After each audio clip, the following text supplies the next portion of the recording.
might I ask you, is the reason that you have not been able to forgive others, is it because you have forgotten how much forgiveness you have been granted?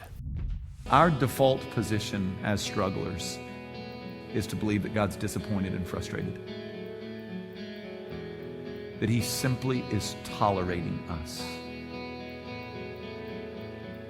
The Apostle Paul in Ephesians 1 says, no. Before the foundation of the earth was laid, He was going to adopt you, make you holy and blameless in His sight. So whether difficult days or good days, God's at work. God has not abandoned you in this difficult season. How amazing does that make our God, that in our hypocrisy, He's long-suffering with us. In our inability to live out all that He would call us to, He continues to lavish upon us His grace. In Him we have redemption through His blood, the forgiveness of our trespasses, according to the riches of His grace, which He lavished upon us in all wisdom and insight. So I love this word lavish, extravagant, plentiful, over the top. And so now when the Bible's talking about forgiveness, it's saying that His grace in forgiveness is lavish, like it's too much, like it's ridiculous. It's a ridiculous amount, right? It's over the top. It's out of control.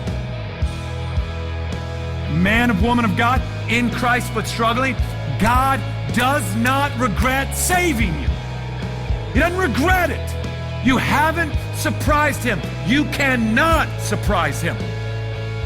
God is not watching where you are now, watching how you've struggled this week, watching how you stumble and fall, and regretting the decision to pay the price for you in full. You have no sin, past, present, and future, that has more power than the cross of Jesus Christ. None.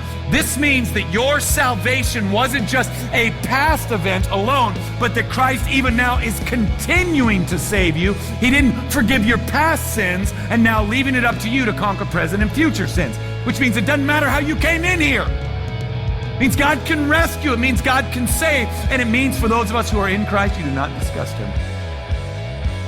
You do not discuss it. You don't know what I struggle with and how deplorable it is. I know that Jesus would say that He paid the bill in full, and so what you're saying is nonsense. That is the grace with which He lavished on us in His forgiveness. Do you struggle to forgive somebody? Might I encourage you?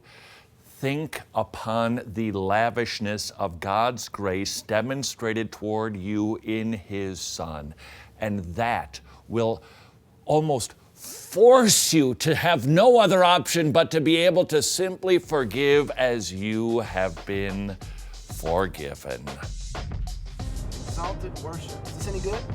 No, it's terrible. That's why we made it. I haven't heard it. Well, it's the old hymns with the great theology. You can sing along, and then Puritan prayers that basically make you feel like dirt. I'll do this one. It's empty. You got it in? I got it in. That's exalted No. worship. No.